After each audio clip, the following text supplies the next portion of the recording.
You swim through a crowd of others just like you, everyone swarming toward a trophy that only one can attain. This competitive madness is only foreshadowing. Somehow, someway, you are the victorious champion. You merge with the egg and fertilize. A new journey awaits you. Existence must be so exhilarating and wonderful, you say to yourself.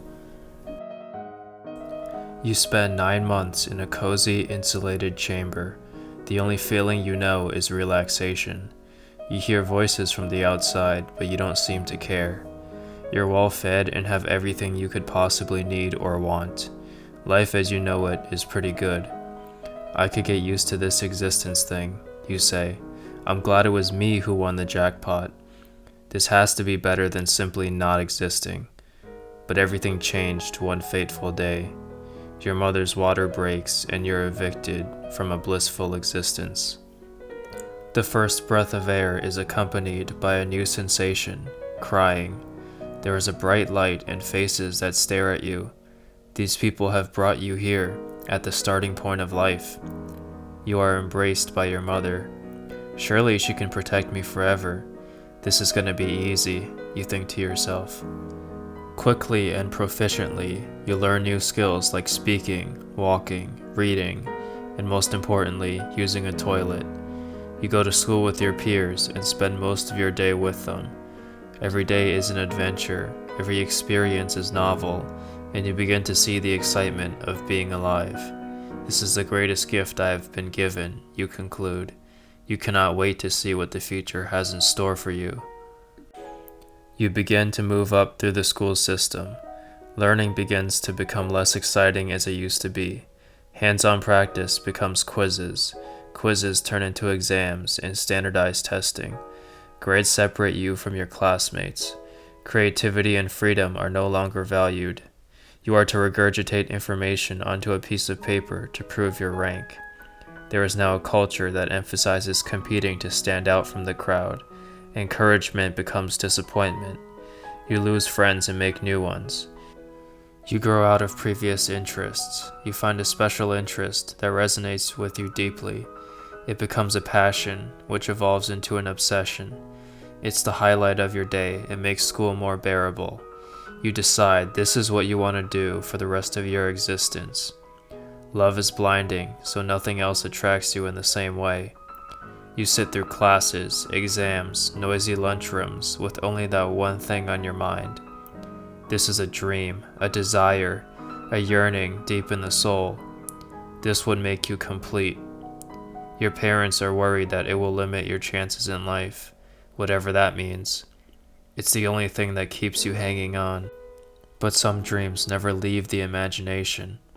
Many are sabotaged, betrayed by uncontrollable factors. Others have an astronomically low chance of coming true. You never considered this possibility. Your obsession never allowed you to. But now facing this reality, you feel nothing but sorrow. Then comes anger and shame. You blame yourself for not working hard enough. You blame your lack of resources or time or genetics. What's the point anymore, you ask yourself? Why should I still exist?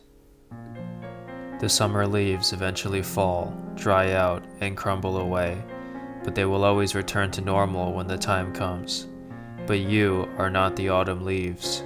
Will you return to how you used to be? Will things turn back to how they used to be? What is normal? This existence thing became more complicated than I expected, you say to yourself. Life used to be filled with joy and exploration, a playground for the creative mind. Now you are chained by the demands and expectations of society, being pushed through an apathetic system to become worthy. You realize how superficial everything is. No, has been. You just weren't cursed with the realization before. Your academic value is dictated by letters and scores, greatly exaggerated accomplishments. Thousands of hours were put into this resume, in hopes that you will be chosen. Your peers have the same resume, but place an unhealthy amount of value upon it. Status becomes associated with these numbers. Your peers become consumed by this matrix, where only digits matter. Average becomes inadequate, and near maximum scores are no longer celebrated. Low-scoring students are predicted to struggle in life as the losers of society. Everyone below the top is desperate to leave their rank behind. But what is the true value of a person? What is a correct indicator of their potential? Surely these vague statistics cannot determine anything so complicated, you say. No one shares your opinion. So you get picked, like a flower from a garden, to attend a well-respected school. People congratulate you and your parents are relieved. You feel nothing. No, that's a lie. You feel a sense of dread. Your childhood is long gone, and your beloved dream is dead. You must soldier on and repeat the same agony for the next 4 years, at a more difficult level. What awaits you at the end of that road? Society expects you to work for a boss, stay in an office for most of your day, and be content with it. That is not a dream, that is a nightmare. You feel trapped, lost, and still heartbroken over that one thing you clung onto during hard times. Your reality becomes cold, gray, and devoid of joy or excitement. Food doesn't taste as good as it used to. The sunset isn't as beautiful as it used to be. You lack focus and motivation. The activity you used to love is now a painful reminder of your inadequacy. You wish to start over, but you know it's too late. There is only one escape, and it never leaves your mind. But that's too severe, so you drag yourself through life like a zombie. You graduate high school. You drag yourself out of bed and go to the graduation ceremony. Everyone else is joyful and nostalgic, while you are sluggish and bored. They've always been able to enjoy themselves better than you have. They fit in, they belong. You've always envied their relationships and connections. Maybe there's something inherently wrong with me, you wonder. No, there's something wrong with them, said a resentful voice in your head. No time to be angry though, your voice has just been called. You go on stage to receive the piece of paper that represents your 4-year experience. You wonder how the next 4 years will go. Maybe things will go better. Maybe it'll be less disappointing and more meaningful. Maybe, but likely not. You pack your suitcase and bring enough boxes to fill up a car. You wish you had cherished your time before this moment more. The drive makes you feel like an exiled criminal. Your life replays in your mind, from childhood to early adulthood. You feel a burning sense of shame. How could I let things get so bad? Where is the person I used to be? You say to yourself.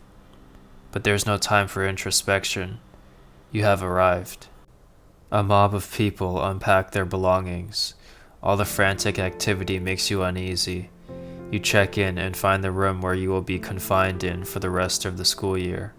It immediately feels like prison. The place is inhabited by many popular kids who would never give you a chance. That's a familiar feeling at this point. Despite this, you make a couple friends, off to a decent start. But you still feel empty, and now your social battery is drained. The food is subpar and expensive. Everything at this place is. You begin to feel guilty for spending your parents' money just to be utterly unfulfilled. But how can you force one to be happy when their soul is chained by the system?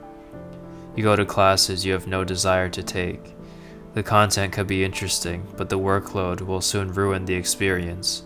That is the fate of those attending high academia. The process is monotonous and exhausting. You read countless pages of text, slave over papers, and lose sleep over math homework. You lose energy, will, and purpose. Information gets memorized for a short time before it being thrown out to make space for a new onslaught. Your tolerance is growing weaker by the day. Sustaining this for 4 years seems impossible. What kind of existence have we created for ourselves, where we are expected to jeopardize our health and sanity for a job, and then to spend most of our days being told what to do and what to think? Is this what we exist for? Is this all life has to offer us in modern society? Perhaps we were better off in the Stone Age, when life wasn't so overwhelming, when we had no self-awareness. The illusions we've created have infected our minds by keeping us delusional to the true nature of existence. Was humanity cursed from its inception? We've distanced ourselves so far from every organism on this planet that it's too late to turn back. We are a train gone off the rails, going God knows where. Is there any meaning to this life? That's up to you to decide for yourself. If you assign meaning to something, it becomes meaningful. Your life is whatever lens you decide to look through. So as the Romans would say, carpe diem, seize the day.